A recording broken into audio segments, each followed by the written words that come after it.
Hey guys, how's it going? Welcome back.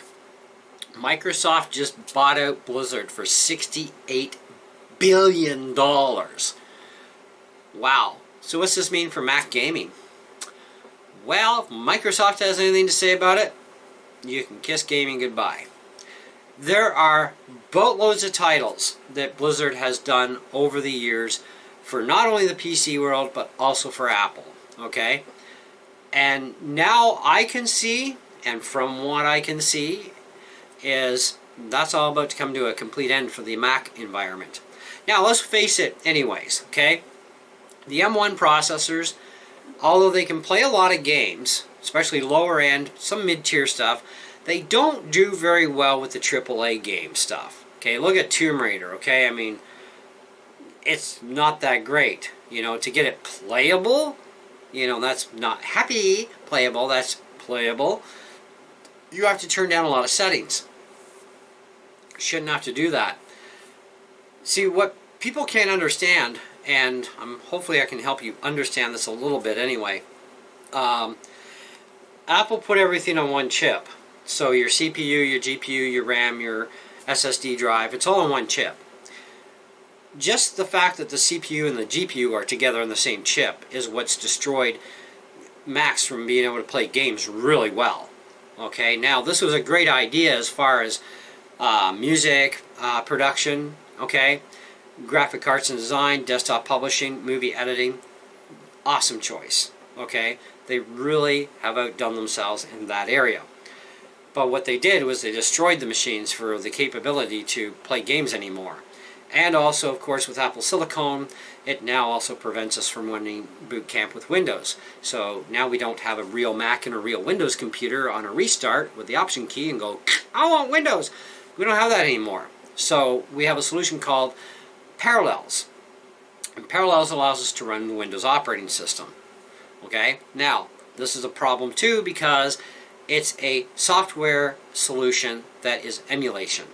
Now, even being Parallels being M1 compliant, fine, but it's still only an emulator regardless. And you're not getting gaming performance out of an emulator. It just doesn't happen, I'm sorry. I mean, I used to run soft PC with Windows for years on PowerPC processors before the Intel Macs came along.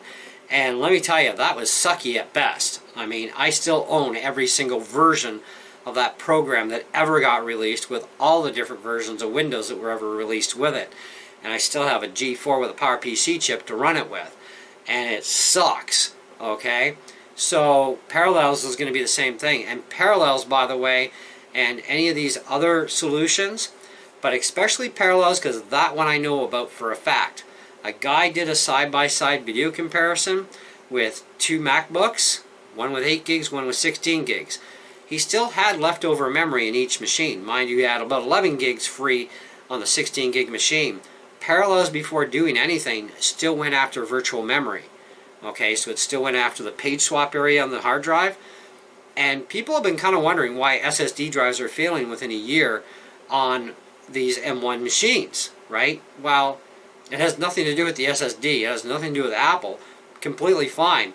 It has to do with the people. Number one, you're buying machines with too little of RAM. 8 gigs is not where you want to be. 16 is where you need to be at minimum.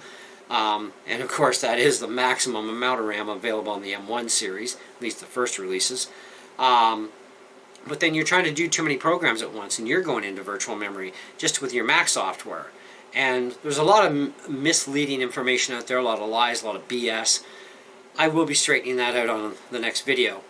But Parallels will guaranteed destroy your hard drive in a year or less because it's going after virtual memory right off the get-go, and there's no need for it, but it does it.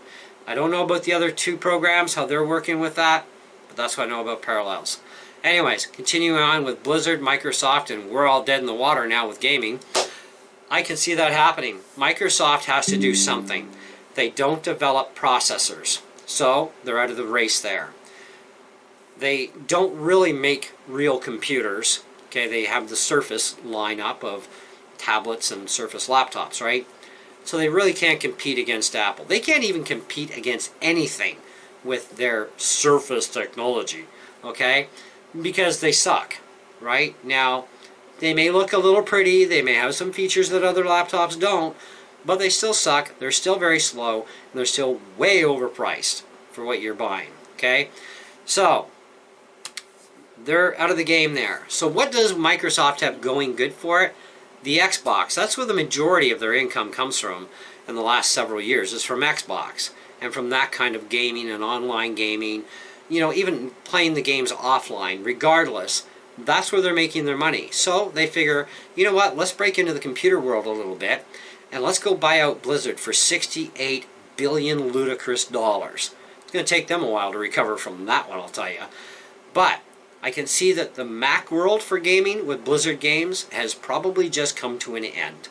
Because if Microsoft has anything to say about it, they're going to end it for us Mac people. Okay? And that is a lot of titles that we all love to play, you know, Mac to Mac, even for online gaming with other Mac users and other PC users. Because, hey, gaming is gaming. Doesn't matter what computer you own. If you're both playing the same game, doesn't matter if it's a Mac or a PC. But that looks like it's going to come to an end.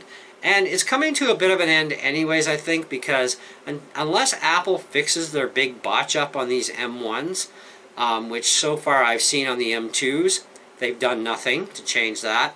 The new laptops that they came out with more RAM, more processor, more GPU, okay, are also a complete failing flop. Okay, it's still all in one chip. We'll talk about that in another video, but I wanted to share this with you guys to let you know. And I know there's other videos out there, but I wanted to get my 2 cents in on it, because we don't all think the same way. We don't all put out the same kind of information. But from what I'm seeing, from what I know in the industry that's been going on, especially over the last number of years, and how things are changing with Microsoft, with Apple, with these different relationships to these companies and everything else, we're in for a big problem, more than likely, because I cannot see Microsoft developing the software for both sides of the fence and making everybody happy. Okay, I cannot see them doing that. What I can see them doing is completely cutting off Mac users. Okay, because they're scared. Ever since the M1s came out, Microsoft's scared, right? And Intel is really super nervous, and they should be.